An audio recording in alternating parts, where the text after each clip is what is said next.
ये ज्ञात हुआ कि कांग्रेस पार्टी के राष्ट्रीय अध्यक्ष श्री मल्लिकार्जुन खड़गे जी और अन्य वरिष्ठ नेता जैसे श्री राहुल गांधी, श्रीमती प्रियंका गांधी, श्री वेणुगोपाल जी इत्यादि अकस्मात धरने पर जा बैठे।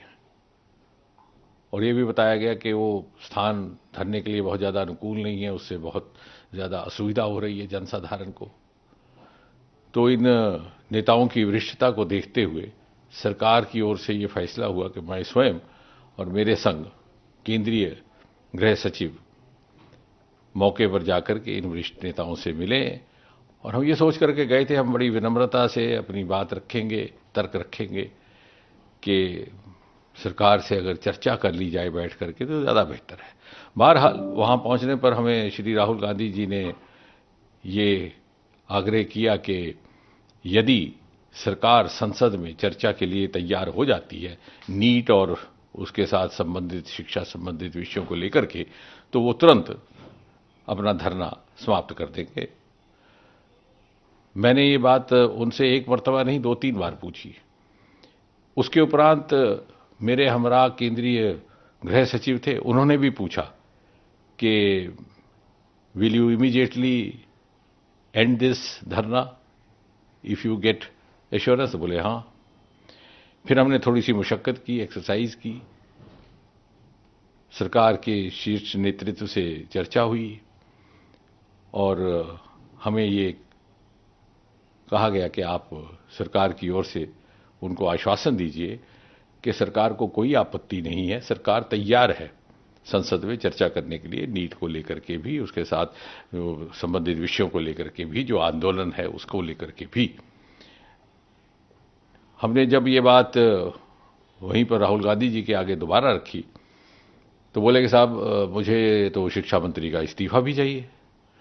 तो हमने कहा साहब अभी कुछ ही क्षण पहले आपसे बार बार जब पूछा गया कि आपका क्या मुतालबा है तो आपने ये कहा था कि अगर मुझे ये आश्वासन दिया जाए कि संसद में कांग्रेस पार्टी को भारत सरकार चर्चा करने देगी या करने के लिए तैयार है तो मैं तुरंत ये धरना समाप्त कर दूंगा।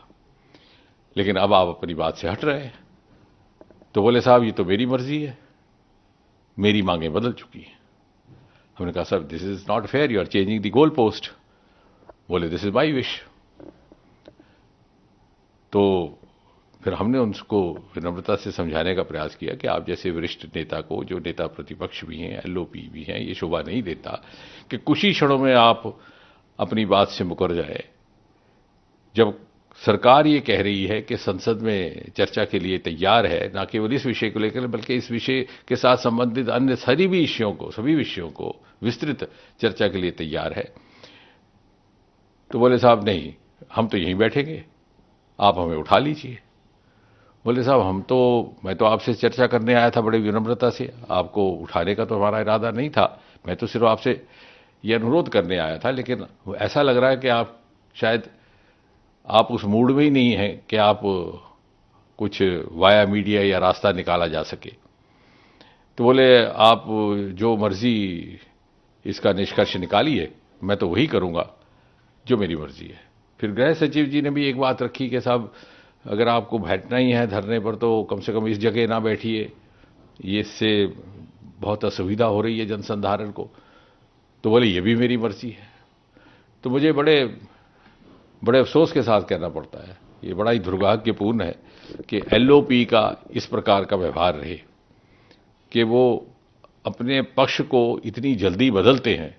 और इसका अर्थ ये हुआ कि वो कन्फ्लिक्ट के मूड में है, वो चाहते ही नहीं कि सरकार के साथ सहयोग करके जनहित के विषयों पर चर्चा की जाए या जनहित के विषयों को आगे बढ़ाया जाए। वो ये मन बना करके आए हैं कि कन्फ्रंटेशन हो, कन्फ्लिक्ट हो, मुझे कोई मुद्दा मिले। लेकिन हम जानते हैं इस देश का आम इंसान, आम नागरिक इतनी समझ रखता है कि उस प्रकार की पॉलिटिकिंग में या इस तरह की राजनीतिक नौटंकी के झांसे में नहीं आने वाला।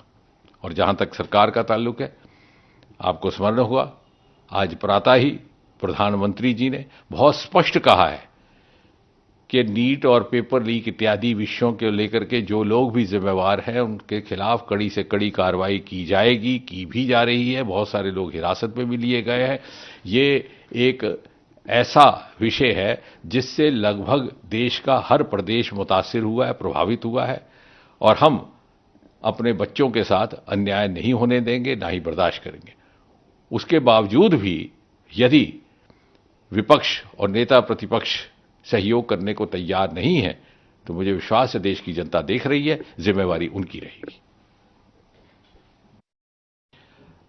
Actually, what happened was that late this afternoon, we got to know that the Congress Party National President Shri Mallikarjun Kharge ji and some other senior leaders like Shri Rahul Gandhi, Mrs. Priyanka Gandhi, Shri Venugopal ji, and others had suddenly sat on a dharna. So the government found it appropriate to assign me and along with me the Union Home Secretary to go to the spot and try to make them understand not to indulge in an activity like this, and instead they could come to the table, have a talk. When we went there, and very politely, very humbly, I tried to plead before Rahul Gandhi ji that this was not the manner in which he should be indulging, also did not behove a leader of his stature, and the LOP, and also a senior Congress leader.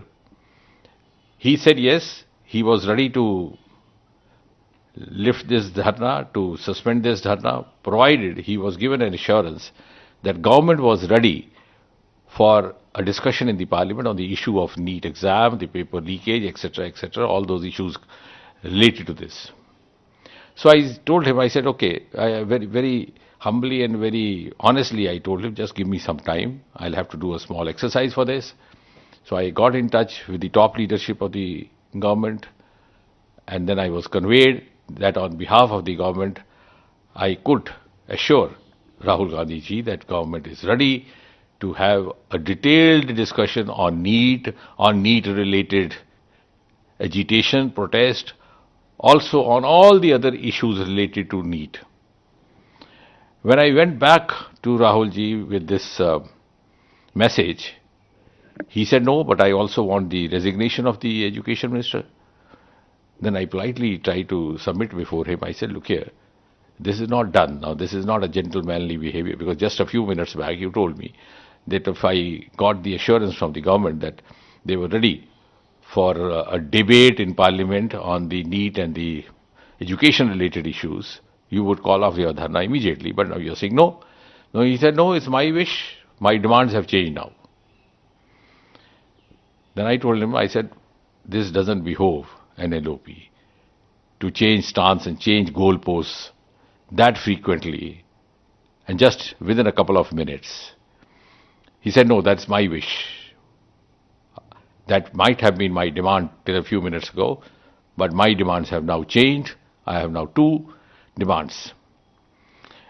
Then the Union Home Secretary accompanying me politely tried to submit before him that this was, even if he had to sit on a dharna, this was not the right spot because it was causing a lot of traffic disturbance and the commuting disturbance for the common citizens. To which he replied, it is his wish where he sits and he doesn't need anybody's permission or anybody's advice on that. So we had no option but to leave the spot. It's very unfortunate.